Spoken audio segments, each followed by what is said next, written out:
함께 예배할 수 있어서 큰 기쁨이고 영광입니다. 오늘은 초대교회의 사역 철학을 따라서라는 제목으로 하나님 말씀 전합니다. 은과 금은 내게 없거니와 내게 있는 것으로 내게 주노니 나사렛 예수 그리스도의 이름으로 일어나 걸으라. 이 말씀 참 잘 아시죠? 예전에는 이 복음 선거도 있었어요. 제가 학창 시절에 금과 은 나 없어도 이런 복음 선가도 있었는데 그 찬송을 부르면서 야, 베드로도 참 내 처지와 비슷하구나. 여러분 회수권 알아요? 회수권? 끄떡이시는 분 좀 연식이 되신 분인지. 그 다음에 토큰이라고 그랬어요. 그 다음에 나온 토큰. 토큰은 알아요? 무슨 얘기를 하는지. 그 딱 토큰 2개만 갖고 다니던 시절이 많았거든요. 학창 시절에. 예. 그죠? 우리 장로님들 회수권, 장로님 회수권 시대인가요? 예. 회수권 2개만 갖고 다닐 때가 많았다. 그러니까 그때는 또 거지도 많았어. 거린도 많아서 뭐 달라고 그러면 회수권을 줄 수도 없고. 그런데 집에 못 가니까. 줄 돈이 없어. 그러니까, 야, 참. 거린이 구걸할 때 동전 한 푼 못 주는 내 처지나 오늘 베드로의 처지나 비슷하구나 하면서 위로를 받은 적이 있어요. 그런데 정말 베드로나 사도 베드로와 요한이 정말 토큰 2개만 갖고 다니는 예전에 나의 처지와 비슷한 사람이었을까? 사도행전 2장 45절에 의하면 이렇습니다. 한번 같이 읽어보겠습니다. 시작. 또 재산과 소유를 팔아 각 사람의 필요를 따라 나눠주며. 예루살렘 초대교회의 그 형편입니다.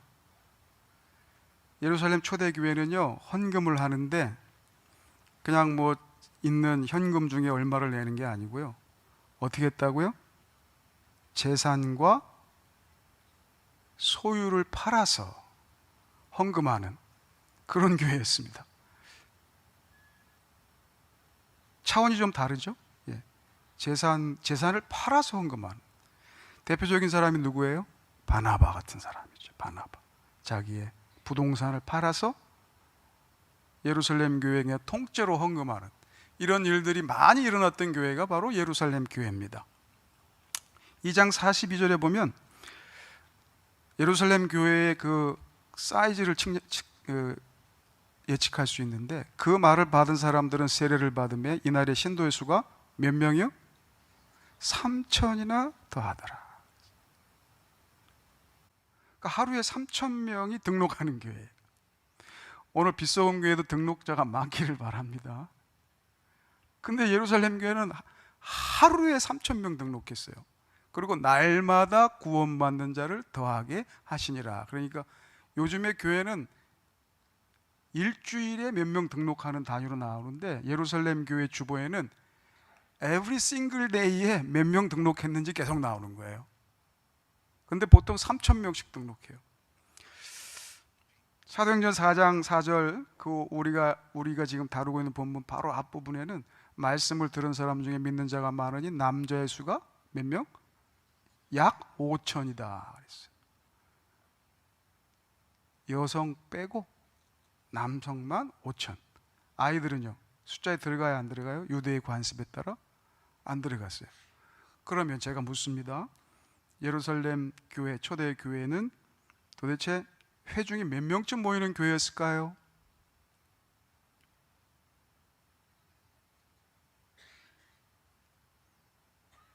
말해보세요.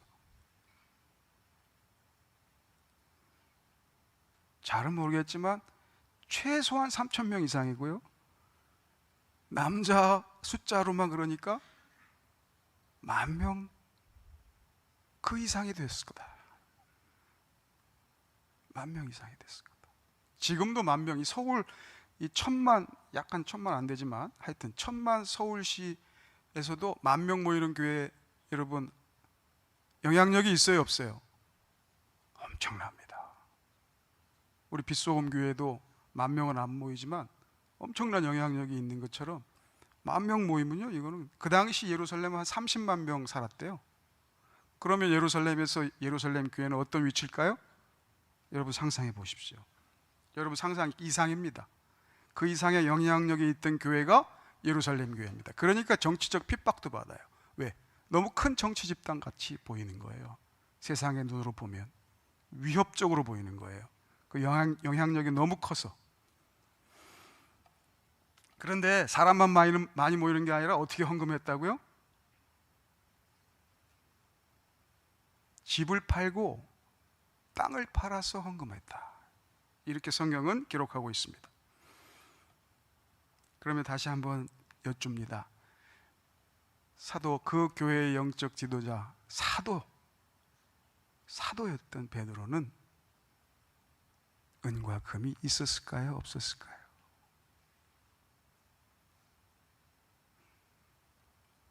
그런데 왜 베드로가 은과 금은 내게 없거니와 내게 있는 것 하나 있는데 그분이 나사렛 예수 그리스도, 그분의 이름 하나밖에 없다 나는 라고 하면서 고백하며 치유의 사역을 행했을까요?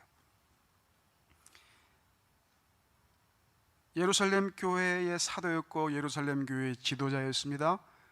예루살렘 교회는 그의 지도를 따라 움직였습니다. 헌금을 할 때도 사도의 발 앞에 놓았다라고 표현합니다. 그럼에도 불구하고 베드로와 요한 그리고 초대교회 성도들은 그 집과 재산, 땅, 은, 금, 교회 재정, 교회 사이즈 등등을 의지한 것이 아니라 예수 그리스도를 의지하며 살았습니다.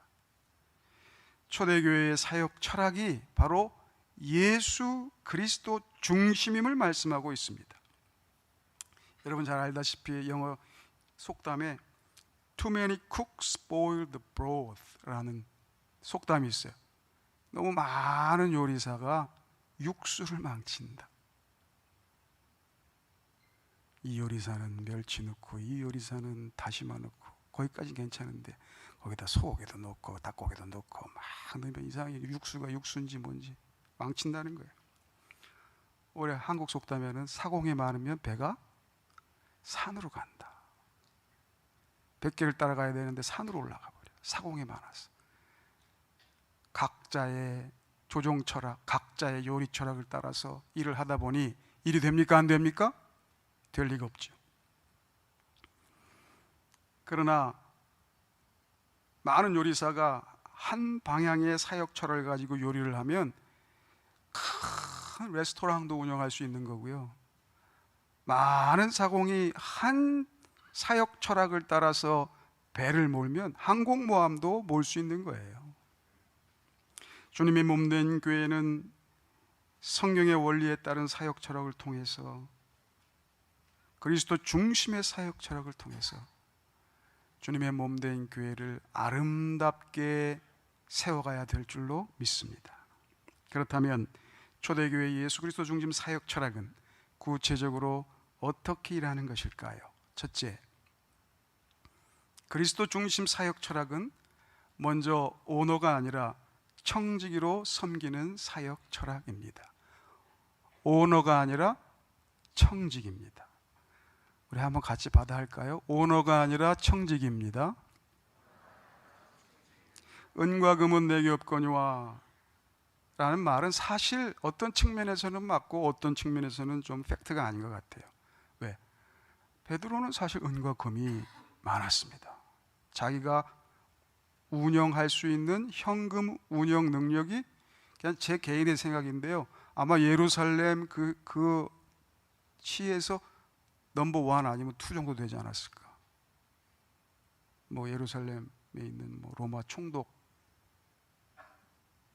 있을 거고 그 다음에 베드로가 아닐까 할 정도로 엄청난 영향력이 있었던 사람입니다. 그런데 또 어떤 측면에서는 은과 금이 내게 없거니와 라는 말이 맞아요. 왜냐하면요, 사도행전 4장 32절 말씀입니다. 같이 한번 읽겠습니다. 시작. 믿는 무리가 한 마음과 한 뜻이 되어 모든 물건을 서로 통용하고 자기 재물을 조금이라도 자기 것이라 하는 이가 하나도 없더라. 자기 재물을 자기 것이라 하는 이가 하나도 없다. 그러니까 베드로도 어때요? 예루살렘 교회의 풍성한 연보와 그로 인한 재정이 베드로 것이 아니죠. 베드로가 오너가 아닙니다. 목사가 오너가 아닙니다. 착각하면 안 됩니다.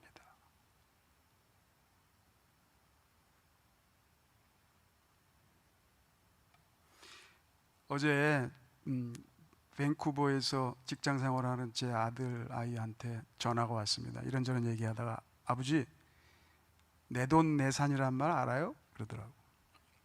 내돈내산 여러분 알아요? 나는 몰라. 나는 어제 처음 들었어요. 내돈내산 그게 뭐냐 그랬더니 내 돈 내고 내가 산 거니까 신경 꺼 이런 말이래요. 그래서 제가 또 찾아봤더니 이제 요새 너튜브에서 이렇게 뭐 물건 쓰고 그거 피드백하는 방송을 많이 해가지고 돈을 많이 버는 사람들이 있다며요. 예. 근데 그분들이 이제 돈을 많이 벌고 영향력이 생기니까 협찬이 들어온대요. 협찬 들어옵니까? 저는 잘 모르겠어요.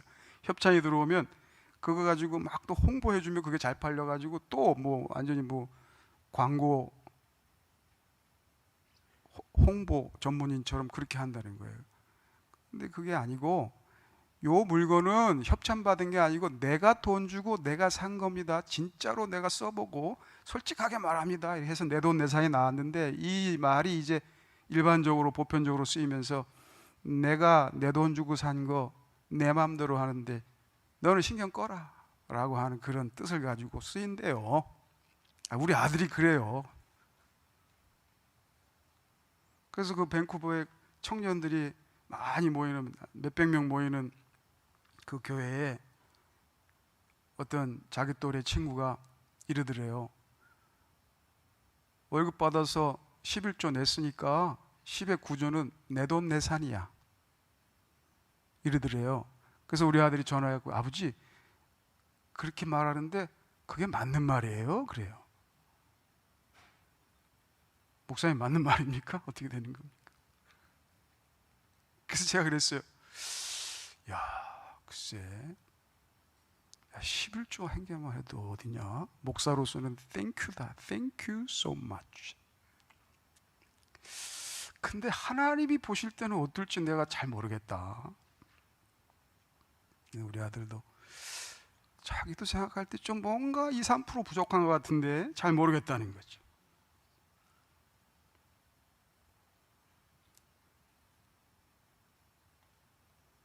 아, 11조 하고 10의 9조는 내돈내산 해도 솔직히 제 입장에서도 목사로서 그래 뭐 좋은 교회니다. Thank you. 이렇게 할 것 같은데 초대교회는 달랐습니다. 예수 그리스도의 복음과 성령이 충만했던 초대교회는 달랐습니다. 초대교회는 어땠다고요? 10의 1조도 주님의 것이고 10의 9조도 내 것이 아니다. 자기의 것을 자기의 것이라 주장하는 이가 하나도 없었다. 베드로전서 4장 10절은 그래서 이렇게 말씀합니다. 각각 은사를 받은 대로 하나님의 여러 가지 은혜를 맡은 선한 청지기 같이 서로 봉사하라. 사도들의 발 앞에 밭과 집을 판 돈을 바쳤지만 그것은 베드로의 것이 아닙니다. 베드로는 청지기입니다. 사도 베드로가 청지기라면 저와 여러분은 어떻습니까? 내 것이 아닌 것을 내 것이라고 생각하는 순간 문제가 생깁니다. 소유와 능력, 이것이 나의 것이라고 생각하며 그것을 의지하는 순간 문제가 생깁니다. 청지기의 자리에서 떠나서 언어라고 생각하는, 착각하는 순간 자신의 능력, 돈, 권세 등등이 우상이 됩니다. 초대교회 성도들은 예루살렘 교회가 크게 부흥하고 연보가 풍성하고 재정이 가득가득하고 사회적 영향력까지 생겼지만 초대교회 성도들은 누구를 의지합니까? 오너이신 나사렛 예수 그리스도, 그분을 의지합니다. 나사렛 예수 그리스도.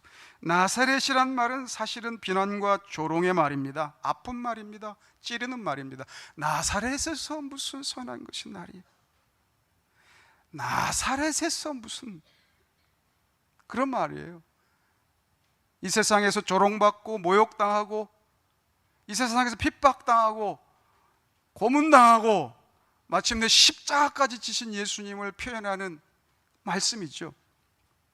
저는요, 그 예수님을 조롱하는 말 중에 제일 참 예수님의 입장에서 좀 힘들지 않았을까라고 생각하는 말이 무슨 말이냐면, 예수님은 지금 자기를 십자가에 못 박는 그 어리석은 죄인들, 그들의 죄를 용서하기 위하여, 그 죄값을 대속하기 위하여 십자가에 달리셔서 그의 육신의 고통, 영혼의 고통, 사회적인, 종교적인, 전인격적인 모든 고통을 감내하시면서 십자가를 지시고 생명을 바치시는데, 그 밑에 지나가는 유대인들이 내려와봐, 십자가에서 내려와봐, 그러면 메시아라고 믿어줄게. 야, 이 말이 얼마나 가슴이 아프셨을까. 이런 조롱과 비난과 모욕과 이 모든 것들을 다 포함하는 말이 바로 나사렛 예수 그리스도란 말입니다. 그 나사렛 예수 그리스도, 바로 저와 여러분을 위하여 그 모든 것을 다 견디시며 받아들이시며 십자가에서 우리를 위해 온전히 희생하신 그 나사렛 예수 그리스도, 그분이 바로 우리의 주인이십니다. 마태복음 16장 18절에 또 내가 내게 이르노니 너는 베드로라, 내가 이 반석 위에 내 교회를 세우리니 음부의 권세가 이기지 못하리라. I will build my church. 내 교회 세우리라. 내 교회, 예수님의 교회 세우리라.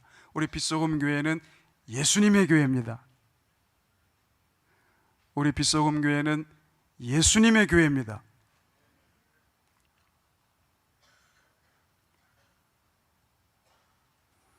오늘 임직받는 우리 장로님들 청지기로 섬길 수 있기를 바랍니다. 그렇다면 초대교회 예수 그리스도 중심 사역의 철학 두 번째는 무엇일까요? 그것은 우리가 원하는 것이 아니라 주님이 원하시는 것을 위해 일하는 사역 철학입니다.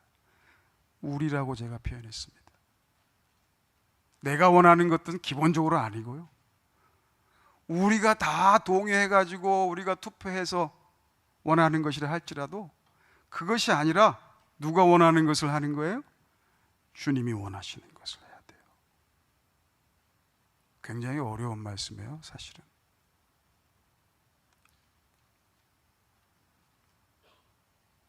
사도행전 3장 5절 우리 같이 읽어보겠습니다. 시작.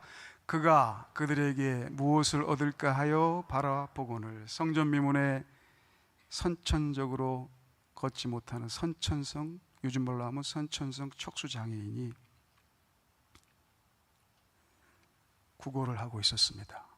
아마도 그게 그의 직업과 같은 것이었을 겁니다, 그 당시 상황을 고려하면. 그런데 수만 명 모이는 예루살렘 교회에 지도자 베드로와 요한이 옵니다. 익히 소문을 알고 있었습니다. 그 교회에서 구제를 얼마나 많이 하는지, 그 교회에서 헌금을 얼마나 많이 가난한 자들을 위해 나눠주는지 다 소문이 나겠죠. 안 날 수가 없어요. 그 베드로를 딱 알아본 것 같아요, 제가 볼 때는.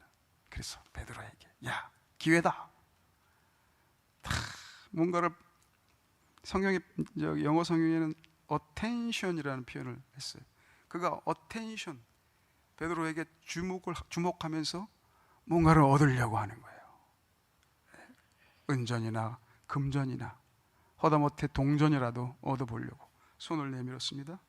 그런데 자기가 원하는 것이 오는 게 아니라 좀 번쩍번쩍 하는 게 와야 되는데 오는 것이 아니라 그냥 빈손이 오는 거예요. 빈손이 오면서 뭐 나사렛 예수 은과 금이 뭐 없고 뭐 나사렛 예수 그리스도 이름이 들리면서 나사렛 예수 그리스도의 이름으로 일어나라 이런 말씀이 들리면서 손을 덥석 잡는데 이 장애인이 그 손을 잡았습니다.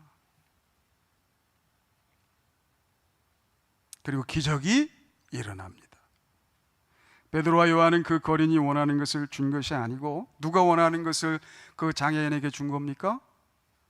우리 주님 나사렛 예수 그리스도께서 원하시는 것을 준 겁니다. 구걸 잘하는 인생으로 쭉 살 것인가, 아니면 주님이 원하시는 것처럼 일어나 걸으며 뛰며 하나님을 찬송하며 사람을 옳은 길로 인도하며 예수 그리스도의 복음을 전파하는 자유인으로 살 것인가, 결단이 필요합니다. 교회가 어떤 일을 할 것인가, 교회 일꾼들이 어떤 사역 철학을 가지고 일할 것인가. 사실 이 선천성 척수장애인이 장애를 극복하고 일어나면 그의 평생 직업이라고 할 수 있는 성전 미문 구걸은 없어지는 거 아닙니까? 멀쩡한 사람한테 누가 돈 줘요? 그러나 그렇다 할지라도 주님이 원하시는 것이 무엇인지 바라보고 그 주님의 손을 붙들 때 여러분 거기에 놀라운 일이 일어납니다. 우리의 상상을 초월하는 일, 우리의 생각을 뛰어넘는 일, 우리의 기도의 제목을 넘어서는 역사가 일어납니다. 측량할 수 없는 하나님의 능력의 역사가 일어납니다. 에베소서 5장 3장 20절 21절입니다. 우리 가운데 역사하시는 능력대로 우리가 구하거나 생각하는 모든 것에 더 넘치도록 능히 하실 이에게 교회 안에서와 그리스도 예수 안에서 영광이 대대로 영원 무궁하기를 원하노라. 여러분, 저는 이 말씀 참 좋아해요. More than all we ask or imagine, 우리가 요구하는 것이나 우리의 상상하는 것을 뛰어넘어서 하나님께서 역사하십니다. 어떨 때 역사하시느냐? 우리 가운데 주님이 역사하실 때, 우리 가운데 역사하시는 주님의 능력대로 그렇게 역사하신다. 우리 가운데 주님이 역사하게 하셔야 돼요. 우리 가운데 주님이 역사한다는 말은 다른 말로 내가 원하는 것 혹은 우리가 원하는 게 아니라 주님이 원하는 것을 하려고 하는 마음이 있어야 된다 이 말이에요. 그래야 주님이 역사하실 거 아닙니까?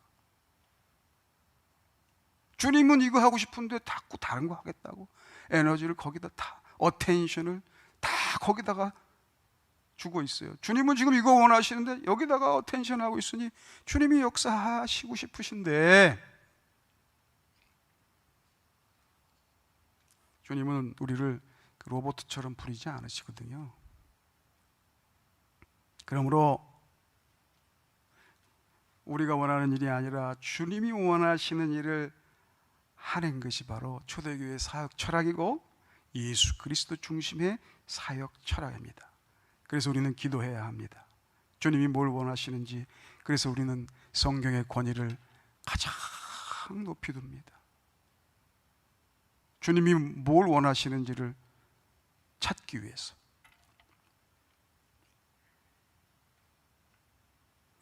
마지막으로 초대교회의 예수 그리스도 중심 사역 철학은 구체적으로 어떻게 일하는 사역 철학일까요?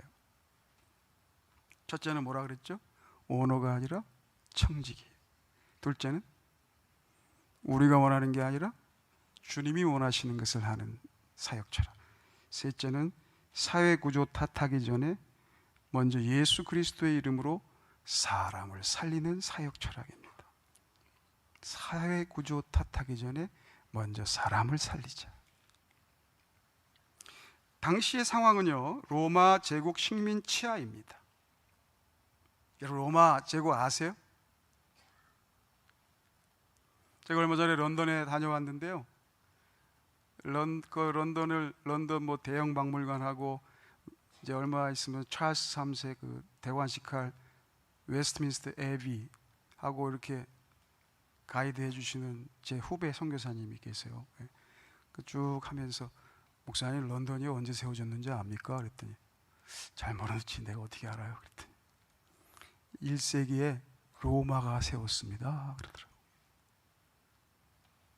런던도 로마가 세웠대요. 로마는 저 밑에 이태리 거기인데 그 런던까지 이미 1세기에 로마가 런던에 베이스를 다 다졌대요. 로마 유적지도 있더라고요.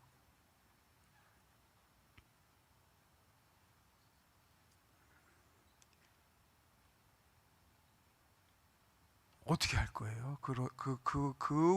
그 위대한 로마 제국이 다스리고 통치하고 로마의 황제의 강력한 권세가 꽉 누르고 있는데 어떻게 할 거예요? 그리고 선천성 척수장애인입니다. 특별한 지식과 기술도 없습니다. 어떻게 살아야 됩니까? 그분을 도우려면 우리가 어디서부터 시작해야 됩니까?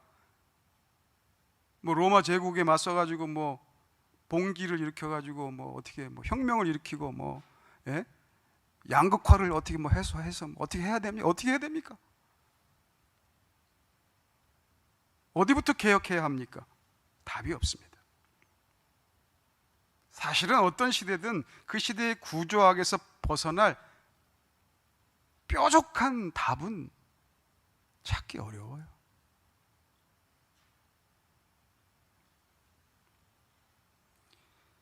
예루살렘 교회 사회봉사위원회에서 특별 지시해서 그가 원하는 것을 금으로 주었다고 해도 그의 인생이 바뀔까요? 구걸에서 하루하루 살다가 예루살렘 교회 구제 대상이 돼서 계좌의 일정액이 매달 정확히 탁탁 꽂히면 너무 좋겠죠. 그러나 그의 인생이 바뀝니까? 사실은 본질은 비슷한 거 아닙니까?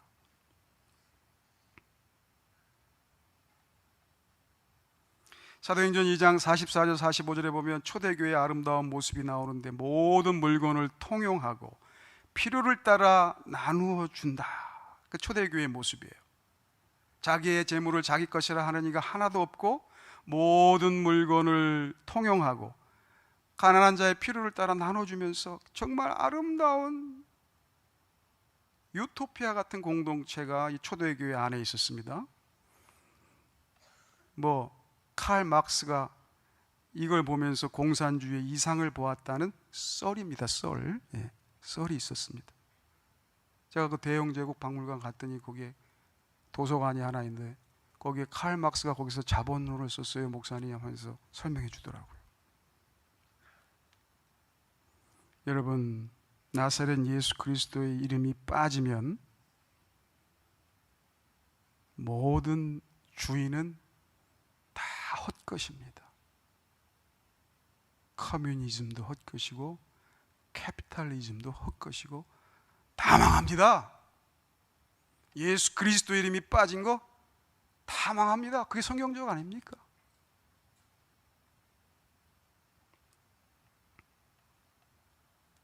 역사에서 보는 것 아닙니까?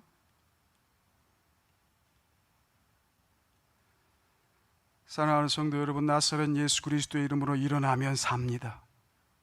나사렛 예수 그리스도의 이름으로 일어나면, 내가 일어나면 내 가정이 살고, 나사렛 예수 그리스도의 이름으로 우리가 일어나면 우리 사회가 살고 우리 나라가 삽니다.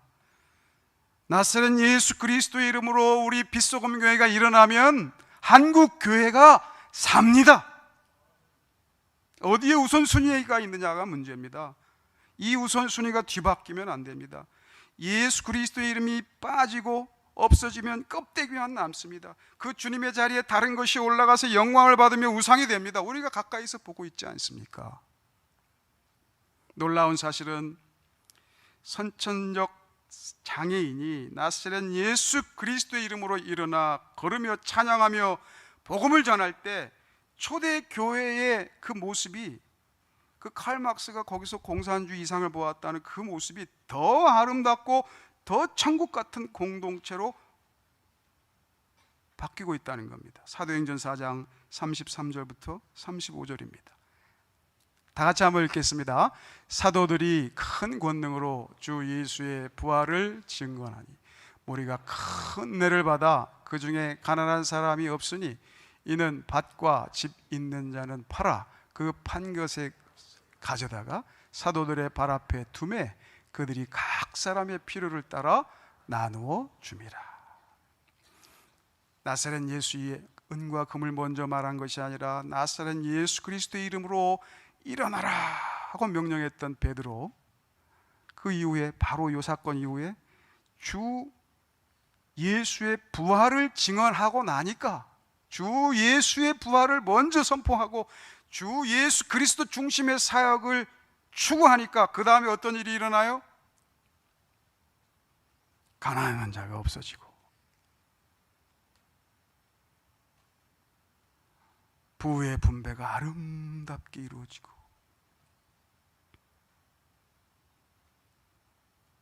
가진 자가 갑질하지 아니하고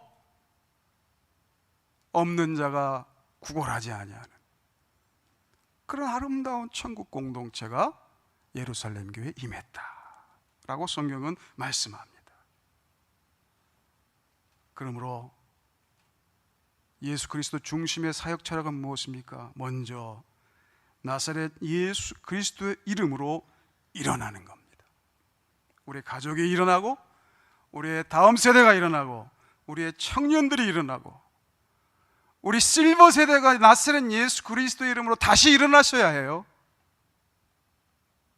다시 회복하셔야 됩니다. 오늘 임직 받는 우리 젊은 장로님들이 나사렛 예수 그리스도의 이름으로 일어나기를 주의 이름으로 축원합니다. 기도합니다. 하나님 아버지, 나사렛 예수 그리스도의 이름으로 먼저 일어나 주님을 만나는 은혜를 우리에게 허락하여 주옵소서. 예수님의 이름으로 기도합니다. 아멘.